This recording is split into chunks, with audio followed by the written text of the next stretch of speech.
The line was born. Translating the lines, Parvaneh, Farid, University of Winchester, 11th of February 2012. Once upon a timeless time, there was nothing but nothingness. And nothing existed but nothingness. That nothingness was called space or phenomenon A.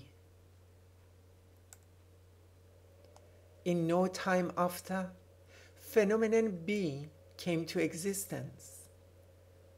Phenomenon B had no dimensions, but yet it had to push the edges of nothingness inwards to create some space for its dimensionless body in order to pronounce its being.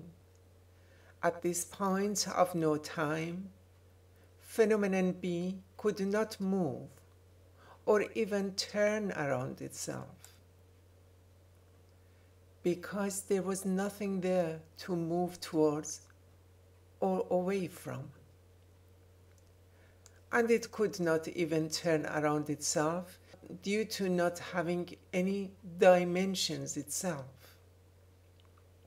Phenomenon B, therefore, had no choice but remaining stationary within the space, and movement could not yet be realized. Ubuntu, I am because you are. The phenomenon C was born also with no dimensions.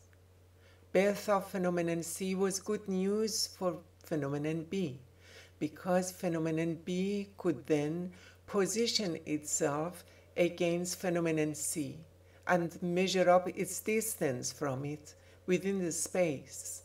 That way, phenomenon B established some identity for itself.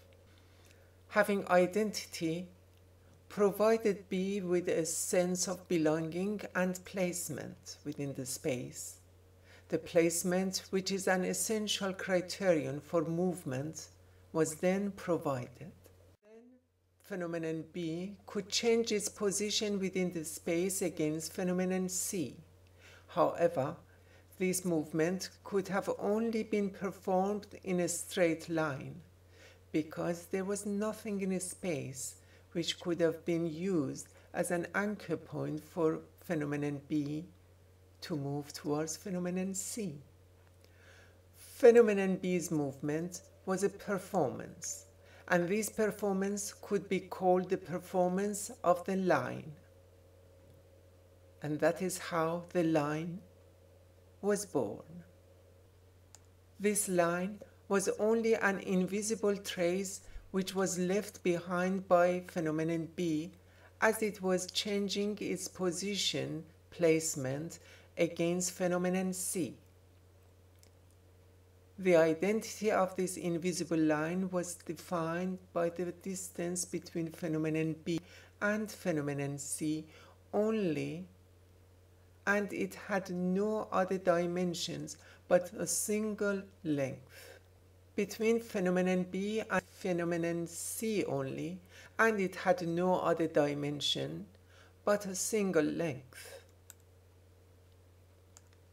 The trace of performance of this invisible line could have been memorized by the book of no-time history, or the canvas of memory. Or it could have been registered, memorized, in form of a hard copy by the means of some form of technology, for example, pen and paper. Then phenomenon D was born, also without any dimensions. That was yet another good news for phenomenon B, because not only phenomenon B could then move towards or away from phenomenon C in a straight line, it was also given the chance of moving in a zigzag or curved manner, using phenomenon D as an anchor point.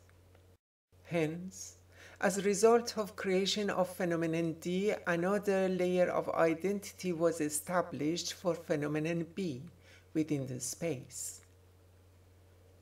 These zigzag or curved invisible lines, however, could only be registered on a flat surface, because these three phenomena, B, C, and D, could be only positioned on a flat surface no matter how they were arranged or rearranged.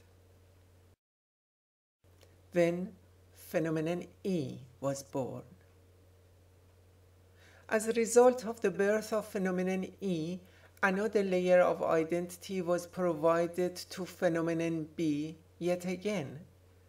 This time, phenomenon B not only could have moved in zigzag or curved form on a flat surface, being given a second anchor point, that is phenomenon E, it was then given the luxury of moving freely across the space in 3 dimensions, leaving an invisible global path behind.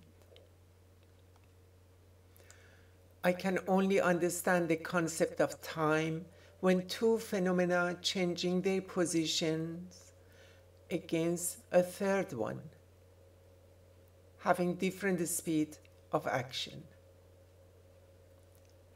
In other words, I could only understand time within the context of relativity of speed of 2 moving phenomena at present understanding of mine. Having different speeds make the concepts of events understood to me. That is when, due to having a faster speed, one phenomenon reaches a target point before another. What makes phenomenon B move or change position bring the concept of motivation to my mind. Whether phenomenon B is motivated internally or externally, I do not have any comprehension for at my present level of understanding. And it is not relevant to this practice as research at this point of time either. I'm not including the concept of gravity, law of attraction between the phenomena in this situation as yet.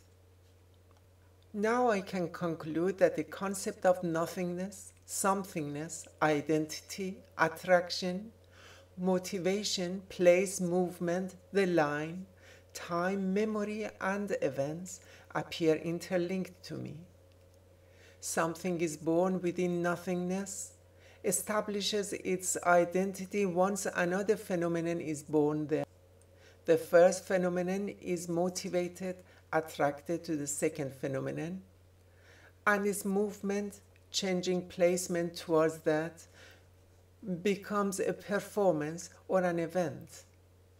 The distance from a second phenomenon provides the first phenomenon with its first layer of identity, which is related to the concept of place.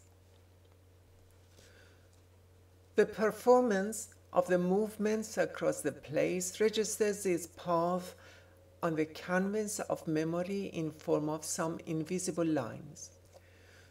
The performance of the invisible line is only regulated by time once at least a third phenomenon is present and 2 of them are motivated to perform movement towards a third one, but with different speeds.